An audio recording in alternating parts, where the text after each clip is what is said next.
I just feel like I've been around the block, ripping up fantasy stock, working around the clock. Look at the view from the top. Researching rookies a lot? No, I just be listening to pods. Yeah, one in particular, I'm just a messenger. Let me just pass on the rock. Browning, brunning, pruning, pronouncing ain't what he's doing. What he's doing is not losing, but infusing you with new things. And there's Dennis the Bennett, yeah. The man is a menace, yeah. Building a dynasty, some of the finest things. Promise you, you won't regret it. Sly as a fox, culture than pop. Give him his props. Here is a thought, here is a box, and you cannot compare them at all. So don't even try. Careful with the news, but when you use a take, I take up Tony Fire. I mean Dyer, because anyone else is a huge mistake. Whoa, fantasy round table, fantasy round table, yeah. Fantasy round table. Come take a look at the crown, baby. Hey, fantasy round table, fantasy round table, woo. Fantasy round table. Come take a look at the crown, baby. Go.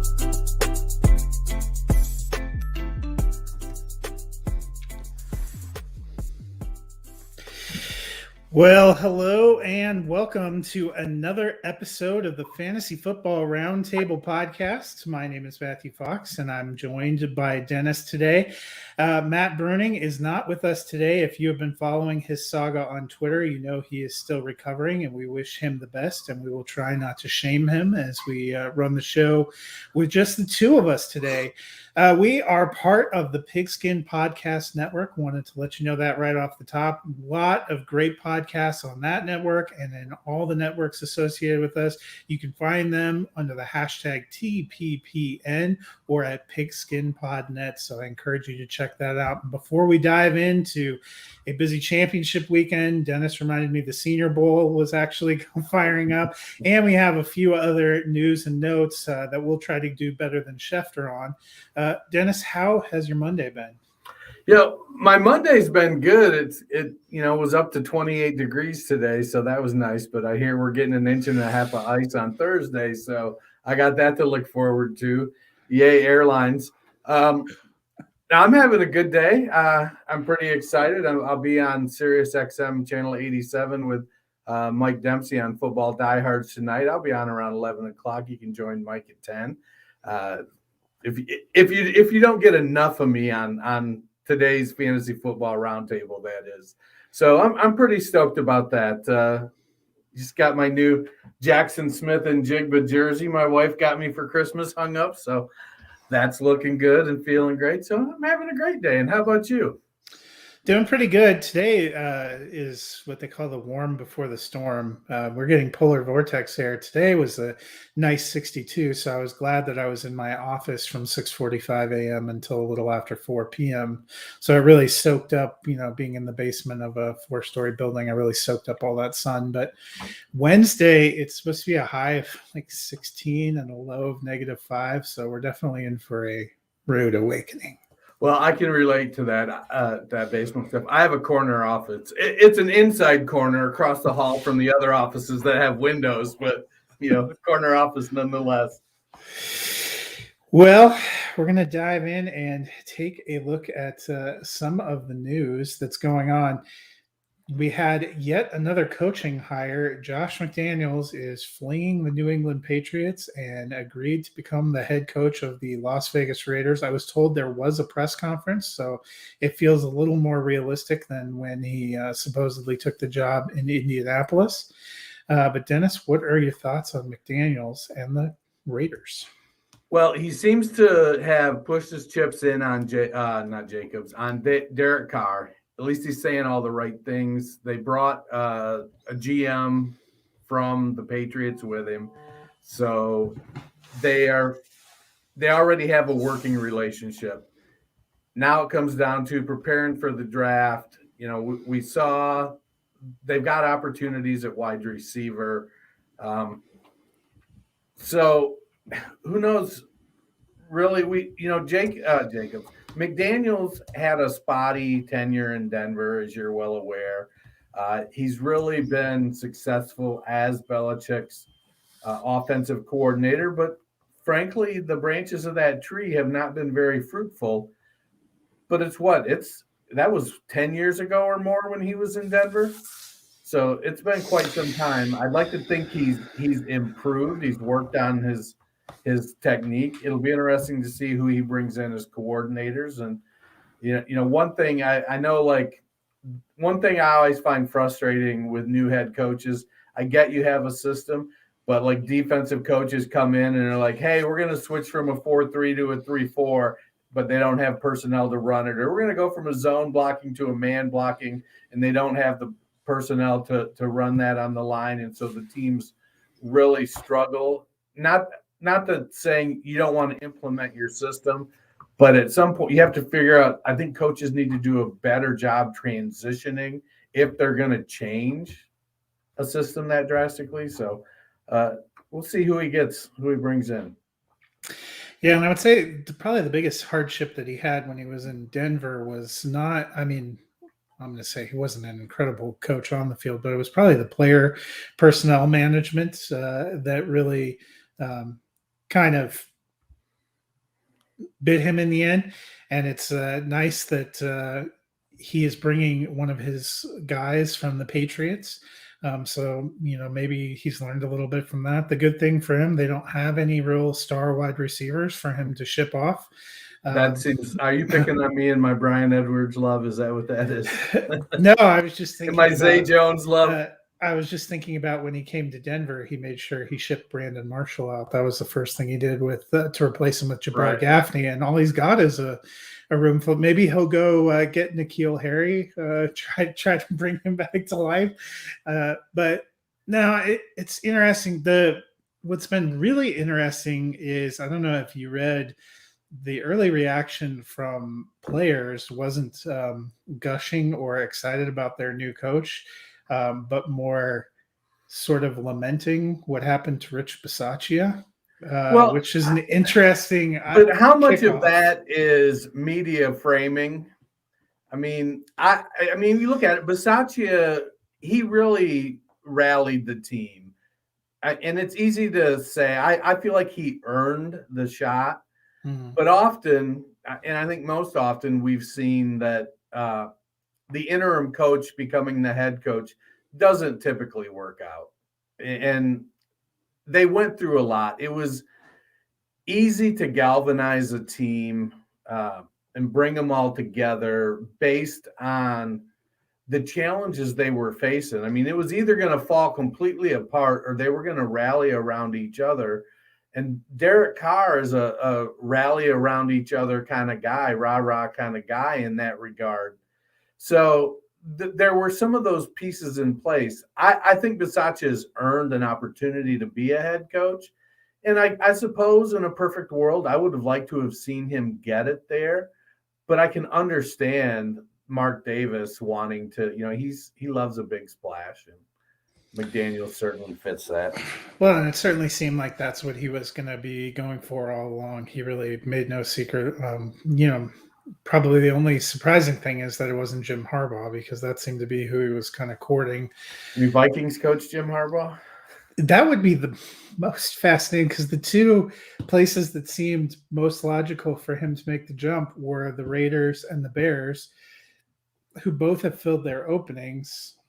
It would be fascinating, I guess, to see him go to the Vikings. There are a lot of, actually, I'll be honest, I mentioned to you off air, but I was thinking, we must have filled most of the head coaching slots. No, they're mostly open. And I forgot some of these teams, like the Vikings, you haven't really heard anything about how they're doing with their GM and coaching search, other than it came out now that they're trying to get an interview with Harbaugh. The Jaguars are set to interview Bisaccia, and they flew out Vic Fangio, which I thought were kind of interesting choice. I forgot the Dolphins didn't have a head coach until I saw him on the list. I was like, oh yeah. Mm-hmm. And it seemed like Brian Flores was this hugely hot candidate that was going to get snapped up, and he hasn't really landed anywhere. It's been an interesting period that we haven't seen more coaching movement, and almost all of the big coordinators who people were pursuing, their teams are now out of the playoffs.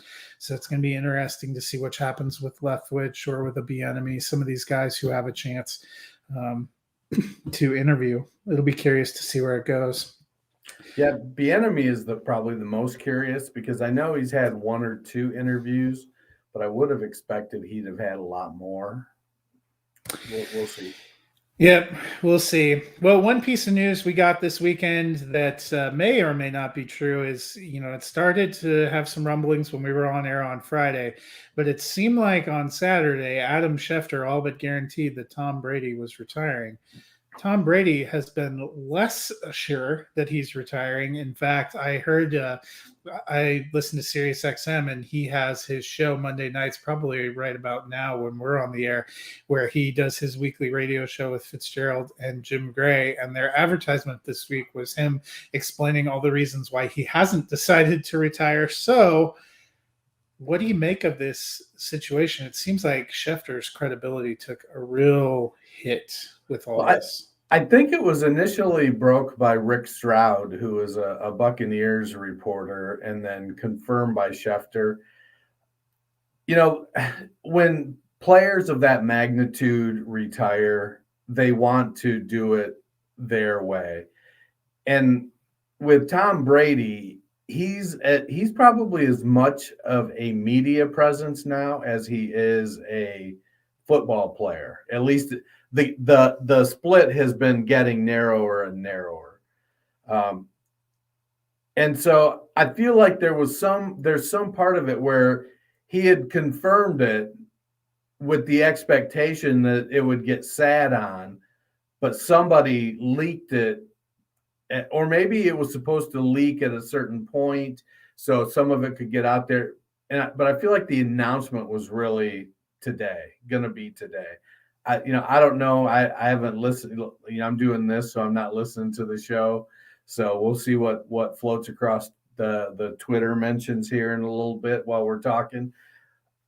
I mean, I get it. He's, you're competitive, but he also, one of the biggest, what makes football players most successful is their competitiveness, and the most successful ones figure out how to channel that competitiveness after football. And Brady has done that with the TB12 brand, with the media stuff. He has really sort of started to pivot to become this entrepreneur and this media guy. And he wants to spend more time with his family. He is a family guy. It all makes sense to do it and to shift that competitive urge into non-football playing. But we'll see what happens on his show tonight. Yeah, I'll be curious. Part of me almost feels like after some of the rebuttals, he may wait. And it would have made sense to me that he would have waited probably till post Super Bowl, kind of in that maybe later February or early March timeframe. So let me ask you this. What does your gut tell you? Do you think he is going to retire, or is he going to reverse and come back? And if he does retire, does that sort of help? It seems like Schefter took quite a hit, not that we're his PR people, but I saw a lot of teeing off on him. If Brady does ultimately retire, does that bode well for him? Well, I think a lot of the teeing off on him was probably, Tampa Bay fans. Tampa Bay people that really they look at Blaine Gabbert and Kyle Trask and they're like, look, man, you just can't. That's how we all look at Blaine Gabbert. They're like, look, we don't want to be the Steelers with Haskins and Rudolph. You can't do this to us. I think, though, if Brady does retire, I'm not going to be surprised. Gronk is as good as gone. It wouldn't be surprising to see Arians go, to kind of say, I think I've had enough. Godwin not come back. Leftwich may end up going to the Jaguars. Right. So there's a lot of moving parts there. And I feel like if I had to put money down on it today that he's played his last game, I would probably take the yes. But if he comes back, he's the kind of dick that goes, all right, I told you not to tell anybody. You told people, guess what? I'm coming back.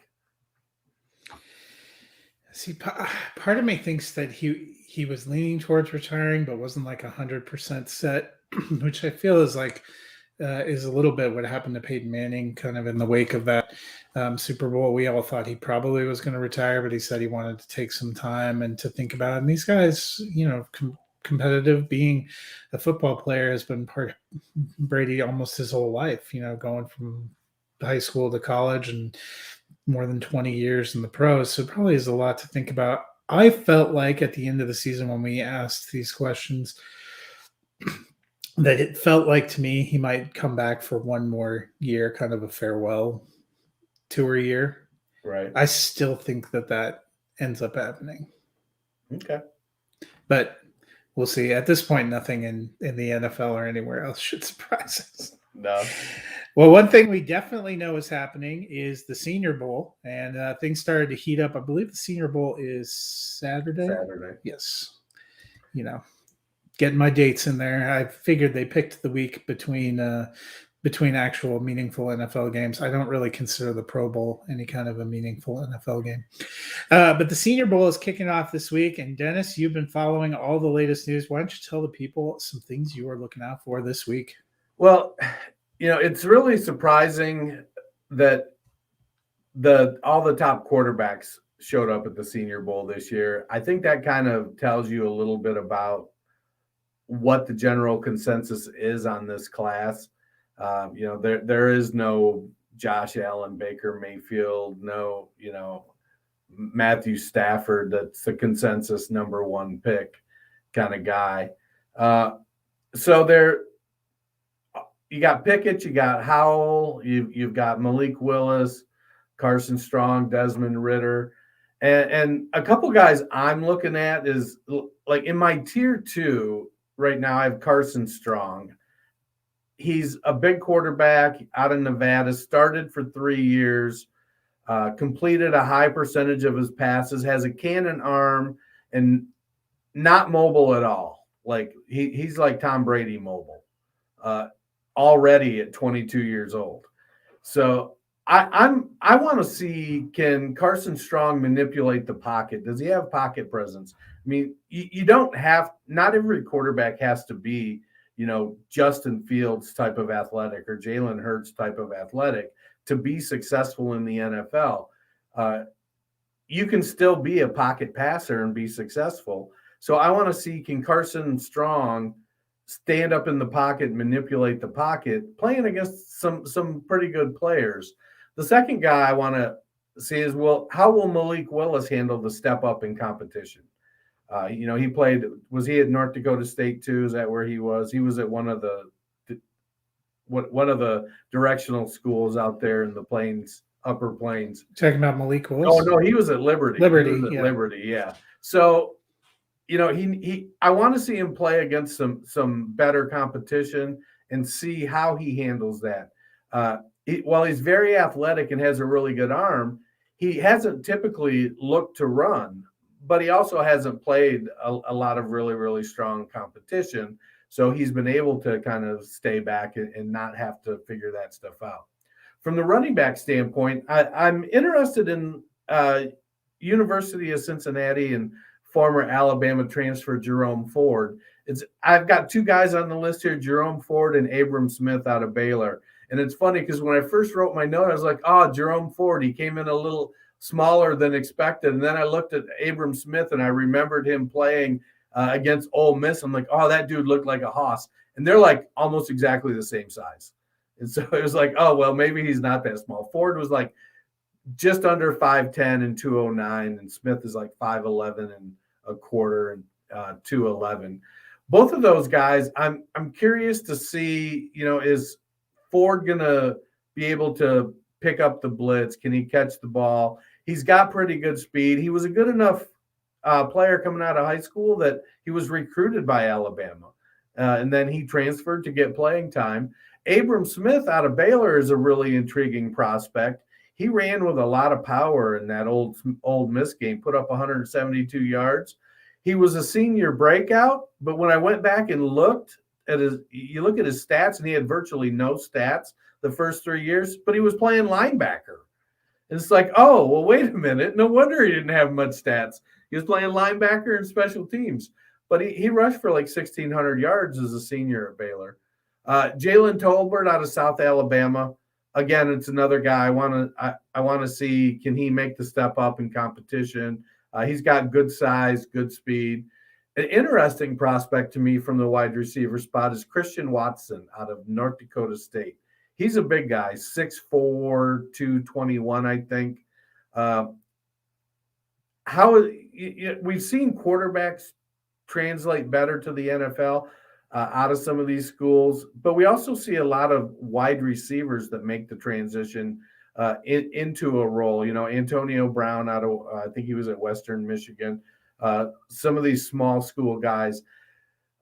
Watson, I want to see how he runs, how he moves at 6'4" and 220-ish. I want to see, is he going to be a project? Is he a guy that we're going to look to see, or they're going to try to Darren Waller him and move him to tight end, or are they going to let him play wide receiver in the NFL? At the tight end position, one of my favorites is Grant Calcuttara. He played at Oklahoma, looked like he was the successor to Mark Andrews, showed all of the same type of stuff, great pass catcher, not a terrific blocker.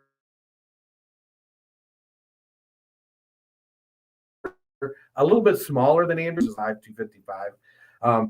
But I want to see, Calcuttara actually retired because of concussions, and then he came out of retirement, and I forget where he went, but it was a smaller school.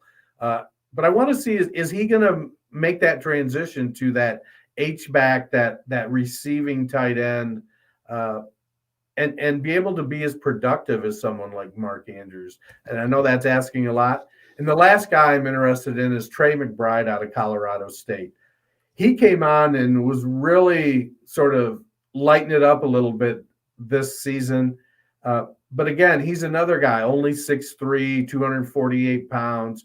Is he going to be able to make the transition to the NFL, be a significant enough asset in the blocking game, or is he going to end up being just a receiving kind of tight end? Andrews was drafted behind here, Hayden Hurst, because he was seen as just a receiver. And is McBride or Calcuttara, are they going to fall into that same mode, or are they going to be able to be on the field? So those are just a few guys I'm kind of keeping my eye on this week. Yeah, and to answer your question, Calcuttara went to SMU. That's right. To finish out. Before we move on to our next little bit where you can tell people how they can get excited about the Super Bowl, I figured I would circle back on Brady. Adam Schefter, of all people, has actually posted a quote from his we mentioned he was going to talk and address this on his show, Let's Go, which airs Monday nights on Mad Dog Radio. Brady said, "We're in such an era of information and people want to be in front of the news often. I totally understand that.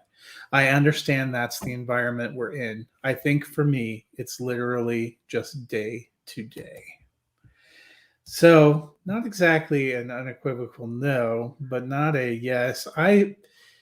Still makes me think he's mulling. Yeah. Well, we're about to talk about the teams that made it into the Super Bowl. But maybe if your team didn't make it into the Super Bowl, how can you make sure the Super Bowl experience is still super, Dennis? Well, it's the moment we've been waiting for since September, and it's finally here. In honor of the big game, DraftKings Sportsbook, an official sports betting partner of Super Bowl 56, is giving new customer 56-1 odds on either team. Bet just $5 and get $280 in free bets if your team wins. DraftKings Sportsbook is now live in New York, meaning you can bet from almost a third of the country. If Sportsbook isn't in your state yet, play DraftKings Daily Fantasy Football Contest for Super Bowl 56. New customers can get a free shot at $1 million top prize with their first deposit. Download the DraftKings Sportsbook app, use promo code TPPN, and get 56-1 odds on either team. Bet just $5 and get $280 in free bets if your team wins. That's promo code TPPN at DraftKings Sportsbook, an official sports betting partner of Super Bowl 56. 21 or older, minimum age, and location requirements vary by jurisdiction. See DraftKings.com/sportsbook for full list of requirements and state-specific responsible gaming resources. Void where prohibited. Gambling problem? Call 1-800-GAMBLER. In Tennessee, call or text the Tennessee Red Line, 1-800-889-9789. In Connecticut, call 888-789-7777 or visit ccpg.org/chat. In New York, call 877-8-HOPE-NEW YORK, HOPENY, or text HOPE New York, HOPENENY, 467-369. I have to be honest, I'm really glad you got that. Yeah. I was like, man, I should have looked at this a little closer. I didn't realize. Oh yeah, they changed so much. They changed so much. All right. Well, we're going to dive in to the championship games. Hopefully you guys all knew there were some championship games yesterday, and for the second weekend in a row, we got a couple of fun competitive matchups. I have to be honest, the AFC game in the early first half looked like it was going the other way. At one point, I believe they were up 21-3. Yep. So I was worried that the Bengals weren't even trying, but my worries turned out to be for naught as the Bengals come back and pull it off with a 27-24 win. And that is right. Joey Burrow is taking his team to the Super Bowl. So the Bengals pulled it off. They beat the Raiders, then they went in and beat the Titans, and they beat the Chiefs in Kansas City. What has impressed you about their run this season? Well, I'm going to piss off a whole fan base right now and talk about Ohio State quarterback Joe Burrow. Now, Cincinnati is just that he has brought a resiliency to the team and a belief that they can get it done. I'll be honest, in the first half, I was like, oh, well, thought I was going to get a good game, but maybe there's a second half. Maybe they can turn some things around. They've shown some fight. Cincinnati just kept plugging away, and their defense improved. They made adjustments, and they were able to make some stops, get some timely stops. That stop at the end of the first half, keeping them out of the end zone, was a really, really big thing, and it kind of stopped the momentum a little bit. And in the second half, Cincinnati was able to kind of do their thing. T. Higgins went off and had another good game. Joe Mixon ran the ball really well. Ended up with 88 yards. He caught 3 passes for 27 yards. And who would have ever thought, I was going to say, how much did he Ryan and a 46-yard screen pass? Boy, all the people that took a chance on Mixon in our playoff bracket were like, of course, it's P. Ryan. Well, and I felt bad. It looked to me like C.J. Uzomah had tore his Achilles, but apparently it's just an MCL sprain. But the way he was kind of hopping off with it, it looked like he had another Achilles injury, and he had one a couple of years ago. So I was a little concerned there, but Drew Sample stepped in, did well. He didn't step in as well as Kendall Blanton did in the Rams game, but he stepped in and played. He played the role he was supposed to. He only caught 1 pass for 4 yards. It wouldn't surprise me if there's maybe a little 2 tight end stuff going on in 2 weeks if Uzomah makes it back, given the Rams pass rush and the Bengals offensive line. But the Bengals believe in each other. Jamar Chase and Joe Burrow have brought a belief to that team that was probably there. Just people were not necessarily as open about expressing it. And Joe was just like, screw it, man. I think we can win. We're going to win. And then when you got the kicker like a week ago and he's like walking out on the field and looks at Joe and goes, well, looks like we're going to the NFC Championship game. I mean, their balls are getting big all up and down that roster. Yeah, and we know Burrow was good, and I believed in Chase and Higgins. They have a lot of weapons. I think what was most impressive to me, especially the last couple of weeks, is the way that defense has kind of come around and played very tough, very underrated. I mean, I think all of America had a collective groan when the Chiefs won the coin toss for overtime, but that defense came up and stood really tall. Eli Apple could have picked off the first pass on that drive, and then Eli Apple. Yeah, well, at least he's no Jaquiski tart. No. But then they bracketed Tyreek Hill and made a nice play on that ball and got it going. But the other thing that I think was super impressive and very key to their victory is that line played a hell of a lot better yesterday than they did the week before, because that was a major concern for me. Burrow got beaten up a ton against the Titans. Yesterday, I think they said 1 sack. I forgot to look it up totally, but I know Melvin Ingram had 1 sack. That was it. Yeah, and the Bengals actually outsacked the Chiefs, which I think is a credit to that offensive line, the way they stepped up. Guys like Drew Sample, who came in and were helping chip and block. Guys like Mixon and P. Ryan, who were there and changing some of the offensive strategy to get the ball out quick, to make adjustments to make sure that wasn't a liability. And I thought that was impressive. It's going to be fascinating to see now Zach Taylor going against the coach that he worked for in Sean McVay as they go to the Super Bowl. I'm pretty excited about the matchup. Yeah, I want to see, can they handle the Rams offensive or defensive line? That's going to be big. Von Miller, I think he added a dimension to the line along with Aaron Donald. He gave them a strong inside-outside game. I got to be honest, I'm fretting Miller going and lining up against Isaiah Prince. Yeah, it's Prince is, I'm not going to say he's not good because he's in the NFL. By NFL standards, he's got some opportunities. But to watch that, when Sam Hubbard was spying on Mahomes on that one play and then just took off like a rocket and didn't get faked out by Mahomes on that 1 sack, that was just the most beautiful play. Eli Apple playing tough defense. I mean, Apple is kind of starting to remind me of Trevon Diggs. It's going to be a touchdown for somebody. Could be Apple, could be the receiver, but somebody's going to get a touchdown. Let's hope he doesn't draw Cooper Kupp. Oh my God. All right. So on the flip side, 4th straight AFC Championship game for Patrick Mahomes and Andy Reid and the Chiefs there. They come up a little bit short at home.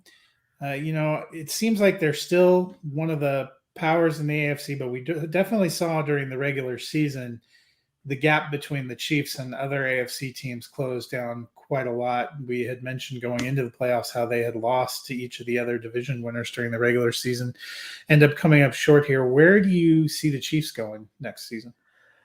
I feel like from an offensive standpoint, they need to get more balanced.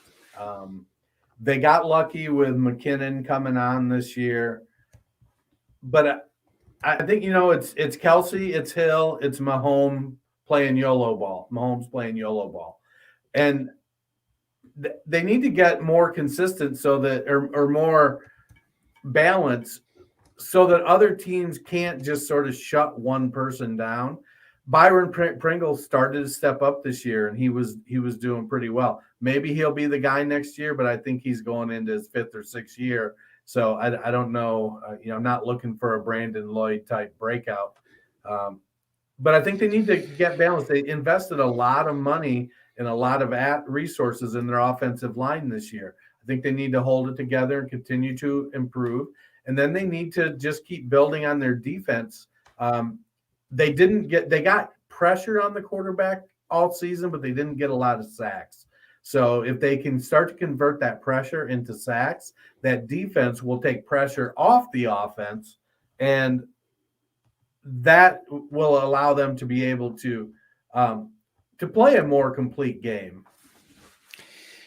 And that, it's interesting you bring up that complete game. I agree with that. It's been weird. CEH came back off of injury and was presumably available. He had 6 carries, got out carried by McKinnon, seemed to be much less of a factor than McKinnon, not just last week, but in the other playoff games. What do you think about him long term? McKinnon or CEH? CEH. Yeah. I still feel like he's the guy there, but I feel like the guy there is, a 12 touch, 14 touch guy. And to me, that's sort of indicative of where they need to go for the balance. If they can get a running back that's a 15 to 17 touch guy every week and being productive, then that's going to allow some of the other things to come together. Kelsey's getting older. He finally, his streak of tight end one was finally broken for fantasy. Blake Bell isn't the long-term successor. I don't know. It's hard for me to say, they have to change X, because I do a fantasy football podcast, and Andy Reid's a long, long time NFL coach, and he's taken a lot of teams to the playoffs. But the glaring thing for me is getting more balance on the offense and getting some more playmakers on the defense so they can get to the quarterback consistently. Yeah, and I think that's something they're definitely going to have to take a hard look at. I'm kind of with you. CH probably still the guy there, but I think there's a lot of people that spent a 101 on him a couple rookie drafts ago that have some regrets. Yeah, they certainly do. It'll be interesting. I know that there's a lot of conjecture about who calls the plays. So if Bieniemy does leave, it will be interesting to see sort of what happens there with the coaching staff and how that affects their game plans. Well, in the nightcap, the NFC game was in Los Angeles, SoFi Field, same place we're going to be back in 2 weeks for the Super Bowl. The Rams hosting the 49ers. The 49ers came in having beaten the Rams 6 straight times over the last 3 years and ended up falling just short, 20-17, as Matthew Stafford makes good. It was nearly a year to the day from coming to the Rams, getting them into the Super Bowl. But before we look at the Rams, San Francisco, they fought hard. I didn't think Jimmy G played too bad. At one point, had them up 10 points going into the fourth quarter. His final pass ends up being a bit of a disaster, which I wouldn't put all on him since he was wearing Aaron Donald. But was that his last snap as a 49er? I think it was. Mike Silver, a national reporter, I believe, or maybe a 49ers beat reporter, had a talk with Garoppolo, and he reported that Jimmy told him that he understood that was his last game as a 49er. I think from where Jimmy sets, he's good enough to be a starting quarterback in the NFL. He's not a top 5. He's probably not a top 10. But there are 32 teams. So he's somewhere between that, 20 to 32 range probably. Brady retires. Ben is retired.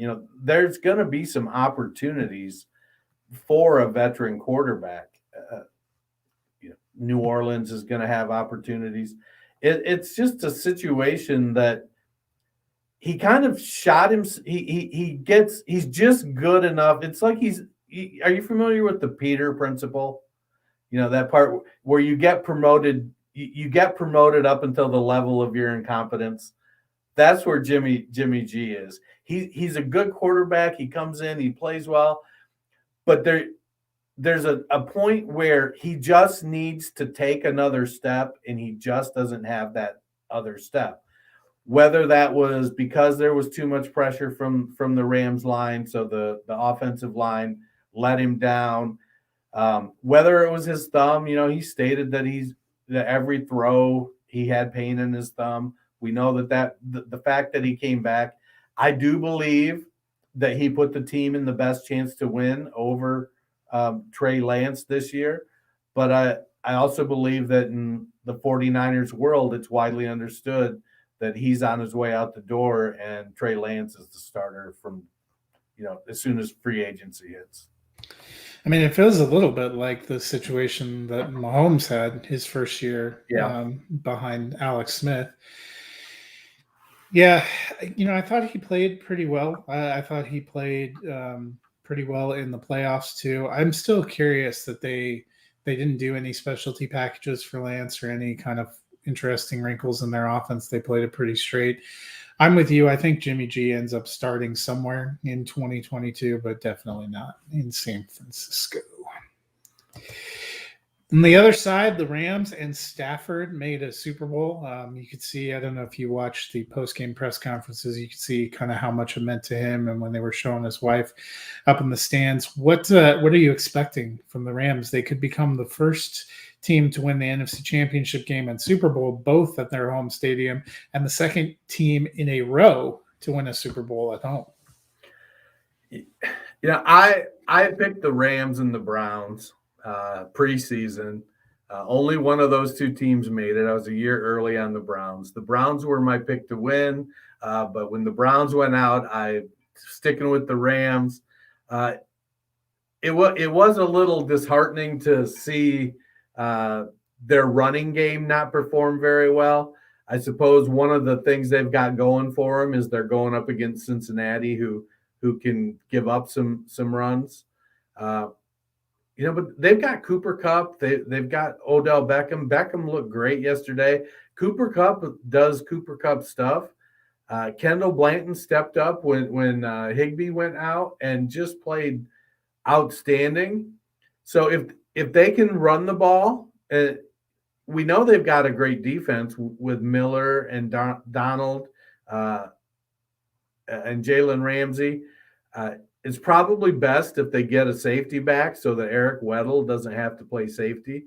It's a great story coming back, 2 games into the playoffs to help your former team get to the Super Bowl. But man, dude, there's a reason he was home. So, but the Rams, their defense makes plays, and Joe can get wild with it. I'm not going to be surprised that if Joe has a couple turnovers in the game, just because he believes that he can make plays, and he's going up against a pretty good defense. Yeah, it's going to be interesting. I was really happy for Stafford. I've liked him for a long time. It was kind of cool that he's going to get to be in there. Yeah. My Lions fandom there. I am not bitter that he's there. I'm happy for him. I wasn't incredibly impressed with their running game either. I do wonder if Darrell Henderson we had thought he might get activated for the NFC Championship game. Didn't happen, but with 2 more weeks, maybe they pull him off. And it'll be interesting to see the rotation. Cam Akers also got banged around a little bit. I know they were looking at his shoulder. Those are the kind of things sometimes that you can get a shot and go back into a game. But if you had to go in the next week, it's looking less likely.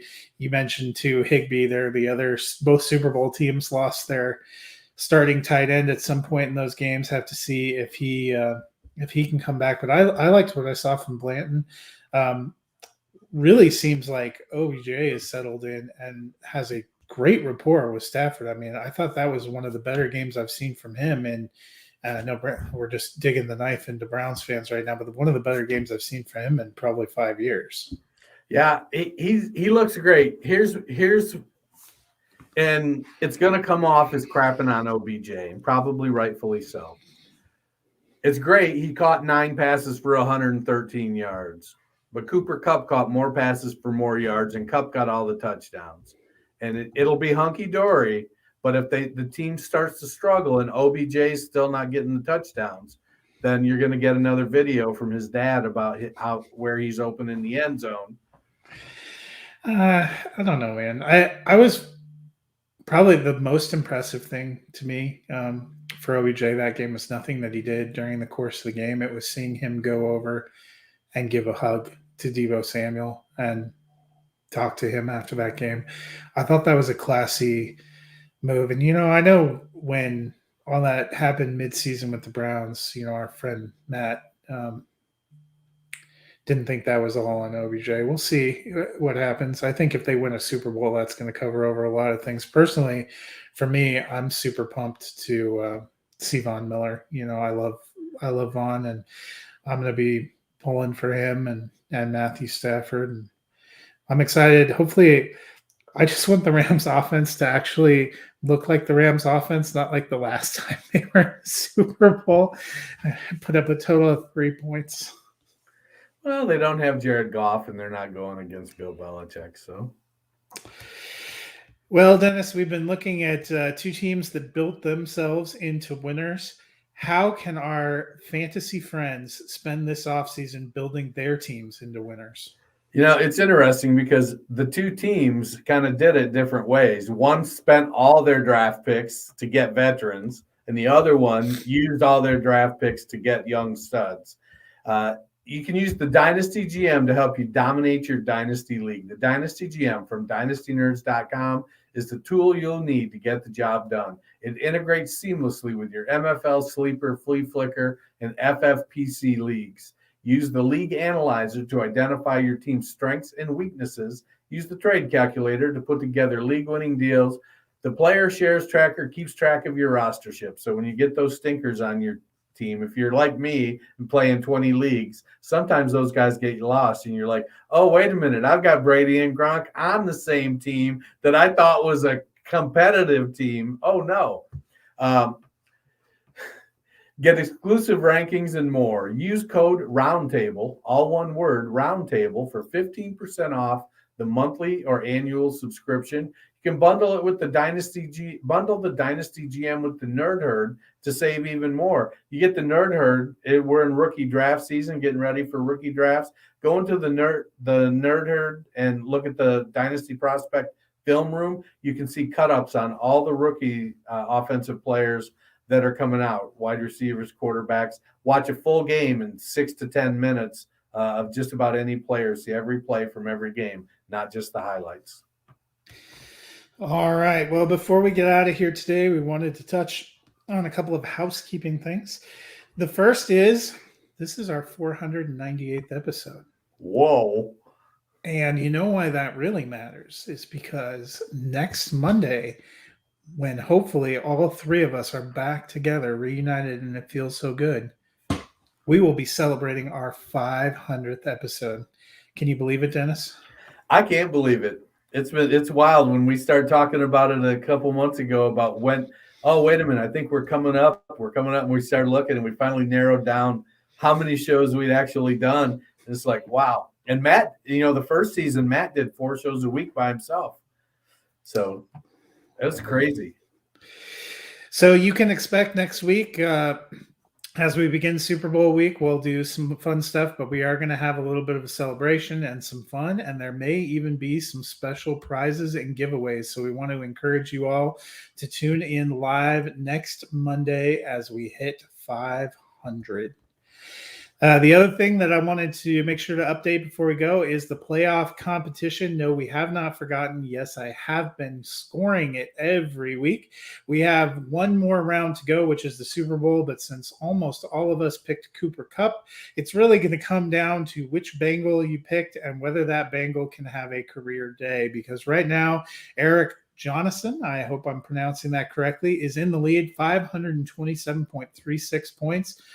Right behind him in second place is Derek Brown, 511.96. So he's got some ground to make up if he wants to do it. And then Jester 388 is currently in third at 510.76 points. Among the three of us, our friend Matt Bruning leads the way, 493.96 points. I made some Buffalo not only broke my heart when they lost, they really screwed my playoff competition bracket. I'm just going to be honest. I'm in like 4 different kinds of these things. Man, I am so bad at it. It's not even funny. I am just awful. Well, maybe you'll have a big Super Bowl. I don't remember. I'm pretty sure all three of us picked Kupp. Almost everyone in the competition picked Kupp. There was one guy that picked the Rams defense who must have thought that the Rams were going to lose in round 1. Got to be a bummer. And one took a shot on Tyler Higbee. So that's been a little bit of a bummer too. But almost all of us have Cooper Kupp, and he has been incredible. He had 33.3 points in the divisional round. He had 37 points yesterday. He's been an amazing scoring machine. So before we call it a night, anything you want to throw out there? tune in to Sirius XM Channel 87 Fantasy tonight around 11 o'clock. I'm going to be on with Mike Dempsey if you haven't had enough of me already. Never enough. Never enough. On Friday, we are going to be back. Matt is tracking to return. We have him currently on the IR, but we're looking at activating him, Thursday afternoon, depending on how he heals up. We are probably going to look at our rookie QB profiles. I'm not going to guarantee it because it feels like every time we say we're going to do it, it doesn't happen. We may also branch into rookie RBs, and if Matt is back, we will definitely dive more into the Senior Bowl. But until then, have a great week.